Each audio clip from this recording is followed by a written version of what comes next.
Hi, my name is Dallas Elleman. I'm a Team 8 Cyber Fellow and a PhD student in Cyber Studies at the University of Tulsa. And today I'll be presenting post-quantum cryptography and Internet of Things and blockchain.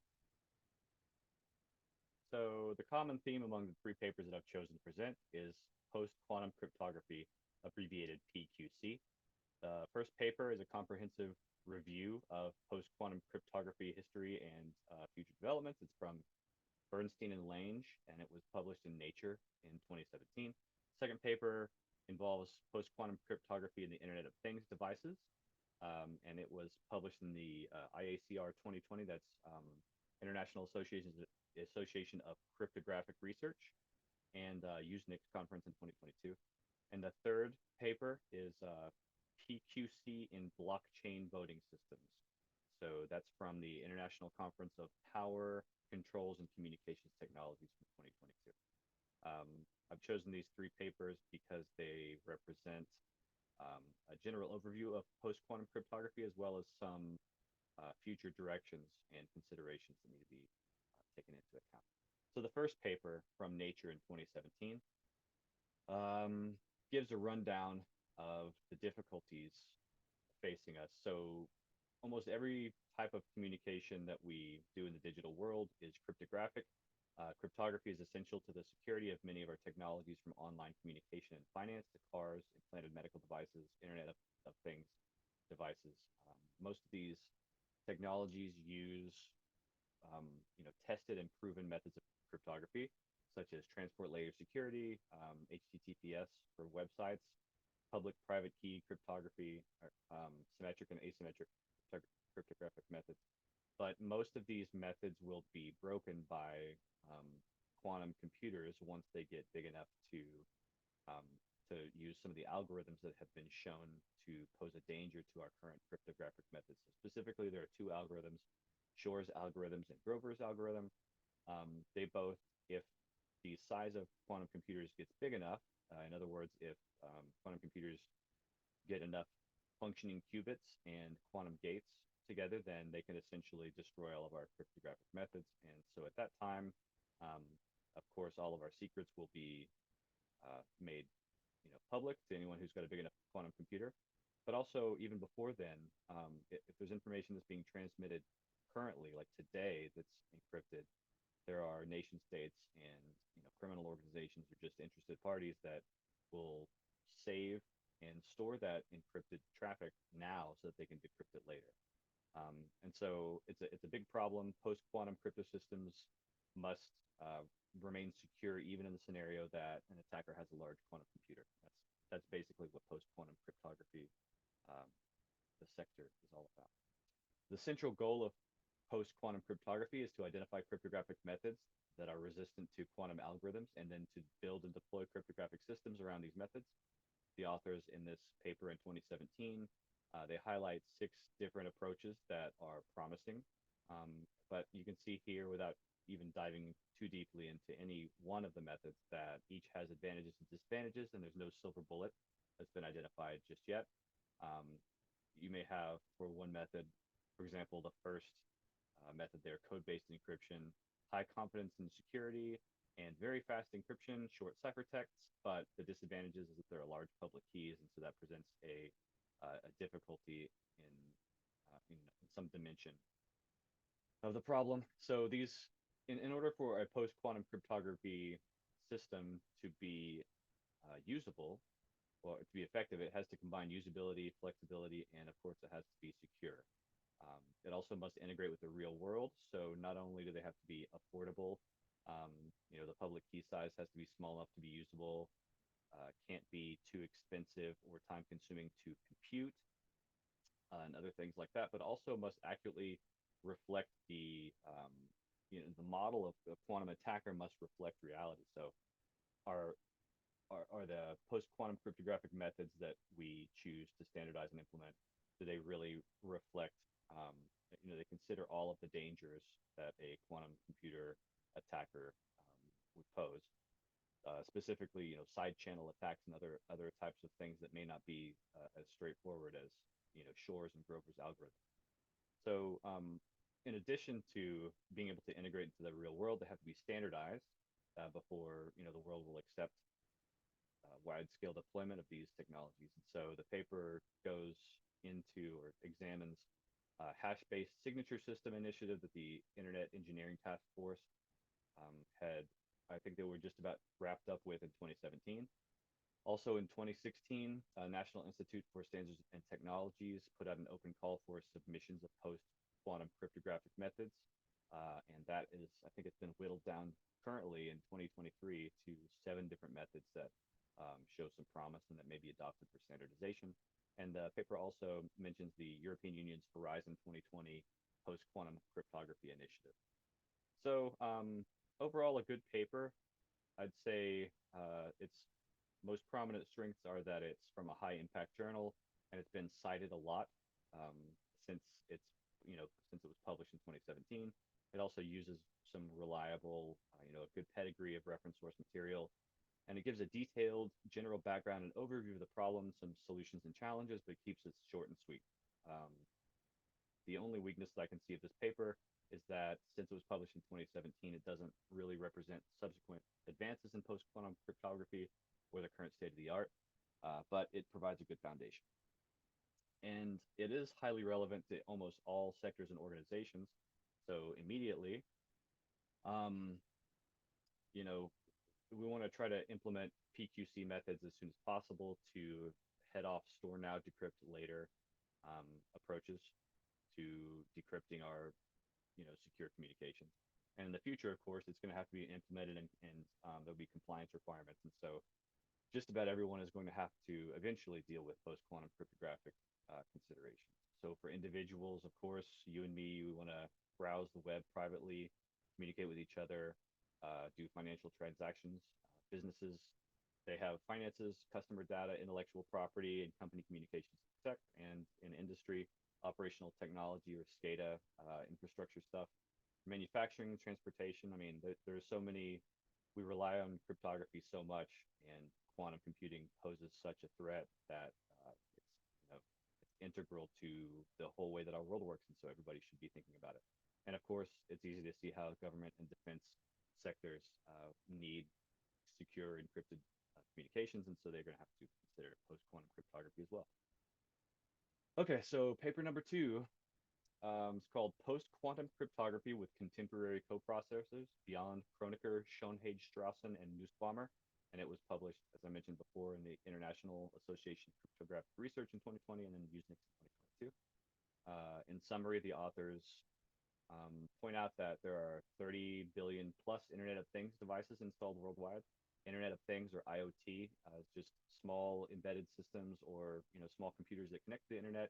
You may not interface with them with a keyboard. They could just be sensors, alarm systems, cameras, dishwashers, smart home automation kind of stuff, or even more professional or industrial grade sensors and actuators that may persist in the field for many years. So they've been deployed and they're going to be there for quite a long time, just because it's expensive to replace them. But nearly all of these Internet of Things devices use pre-quantum cryptographic methods to communicate securely. And many of them, because cryptography is expensive on a kind of a low power or an inexpensive IoT device, they have dedicated large integer arithmetic cryptographic coprocessors that are basically like a companion computer that just all it does is cryptography. And the types of cryptography, the type of coprocessors is dependent on the type of cryptography. As I mentioned, large integer arithmetic operations.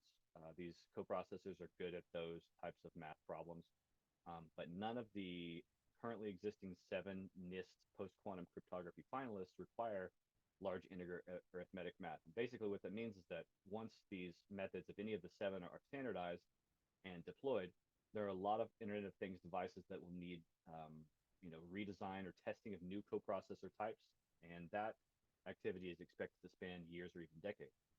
So the authors propose a solution to this. It's basically an algorithm that can use those large integer arithmetic units on the cryptographic coprocessors of Internet of Things devices by just changing the algorithm, the way that they do calculations. And the paper gets pretty deep into some ring theory math, lattice-based cryptography. Um, Much of it is over my head, honestly, but it was easy enough to follow along and see that there's quite a bit of research in the area of lattice-based, ring-based cryptographic methods, and the authors showed that their algorithm allows the reuse of the existing coprocessors for 5 out of 7 of the NIST post-quantum cryptography finalists. And they also go into some performance data. The algorithm effectiveness is demonstrated. So this Kronecker Plus algorithm that they developed is integrated into the Sabre cryptographic method. That's one of the NIST PQC finalists on the target platform, which is a common Internet of Things embedded computer with a dedicated coprocessor.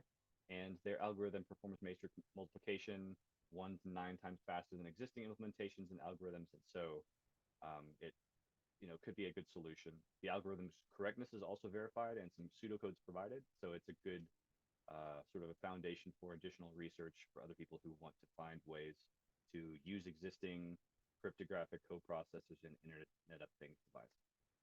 So the paper is pretty strong. Also, it presents a potentially efficient solution for PQC implementation in certain current IoT device hardware. And it was also published at a couple of very impactful conferences, got strong background research pedigree as well. The only downside or weakness that I can see to the paper, and it's sort of subjective, but it is highly technical in the mathematical dimension. So some parts of this paper will be inaccessible to non-experts in ring theory. But again, this paper is highly relevant for PQC and many Internet of Things areas. For the future, implementation and compliance, of course, will be a consideration for anyone doing IoT, for individuals, smart home and automation technologies, for businesses, embedded systems and engineering considerations, and in industry, operational technology, infrastructure, manufacturing, and transportation as well. So this brings us to our third paper, blockchain-based voting system powered by post-quantum cryptography, that was published in 2022 at the Second International Conference on Power Control and Computing Technologies in India. So the authors start out by talking about the vulnerabilities of paper ballot voting systems as well as electronic voting systems, and these are just for government elections, or any type of human decisions that have to be made, but specifically elections. So most of the paper voting system vulnerabilities are related to trusting other humans. Voter identity fraud, vote buying, vote rigging, ballot box stuffing, theft or destruction, ballot certification document forging. All of these things have to do with not being able to trust the people who are involved in the election process, whether they are, the person who's doing the voting, the first party, or the voting authority, or the candidates that are, running for election. Somebody, if people don't behave in trustworthy ways, then the voting system breaks down in the paper ballots. And so that's why electronic voting systems are touted as solutions to some of these problems, but they also introduce other vulnerabilities such as the voting data manipulation. If it's not secure, then the votes can be hacked, and then people's votes don't count. Malware is also a problem, something that could knock down the voting system, and also hardware malfunctions. Both of those can cause trouble with e-voting systems. Also, electronic voting systems can't be deployed in remote areas as easily as they can in highly populated areas, and so you have to have sort of a backup or contingency for areas where, a way to integrate paper voting schemes into electronic voting. It also can be costly and time-consuming to conduct paper trail-based recount of votes if there's any type of a dispute. And there are privacy concerns, often insufficient code transparency, because these e-voting systems are proprietary, and they're put together by companies that are trying to make some profit. They want to protect their intellectual property. And of course, most of the e-voting systems that have been implemented also are not PQC secure for the future. So the authors then discuss the advantages of blockchain distributed ledger technologies, and how they eliminate some of the human trust-based and other technological vulnerabilities of paper ballots and e-voting systems.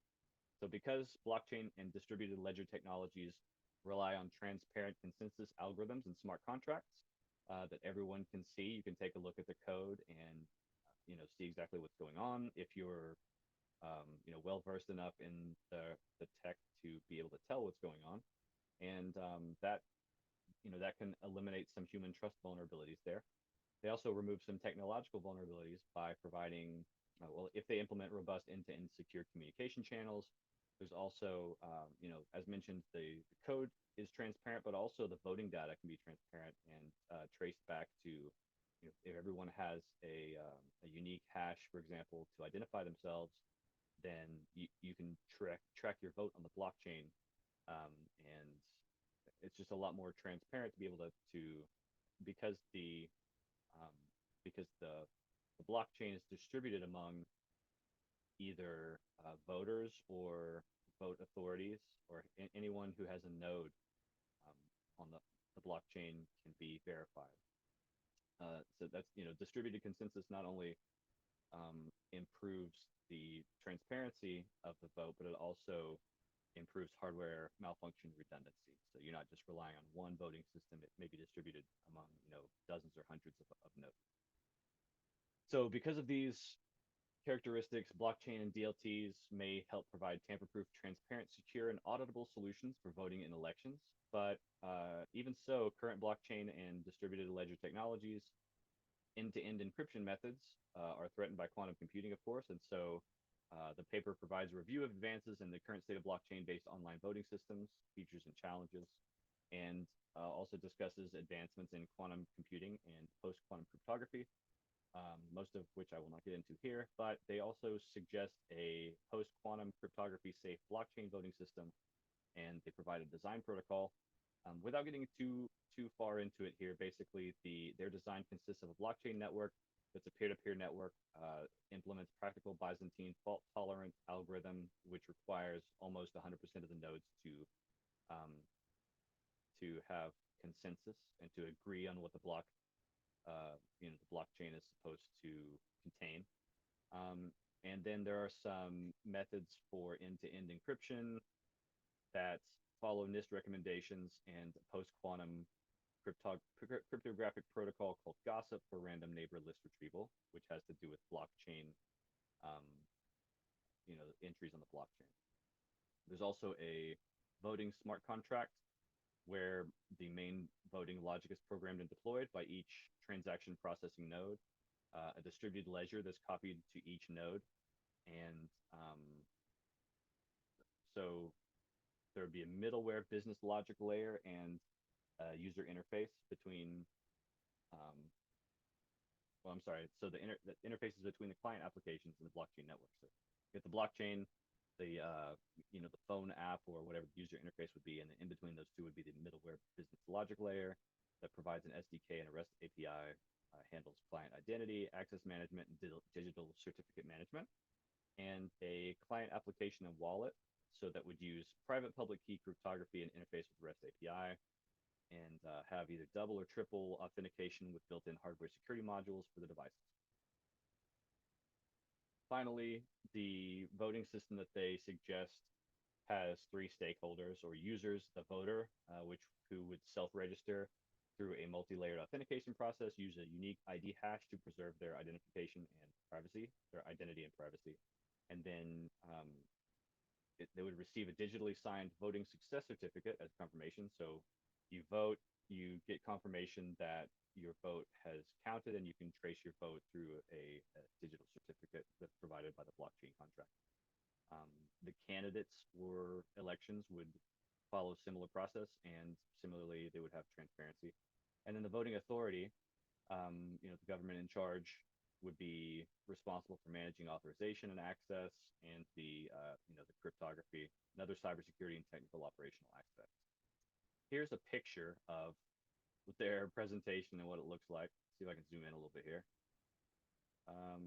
So it's a pretty complex system here, but basically here's the blockchain network. You can see that it's distributed to all of these different nodes. They all communicate with each other and come to a consensus on what the blockchain should say. This way, here you've got the SDK and the REST API. This is the business management layer that interfaces between the blockchain and the client application, which would be on on a voter's or a candidate's phone or mobile device or computer. And of course, there's a lot of room for human error and technological malfunction in here. But basically, they've given a pretty thorough overview of how the systems work.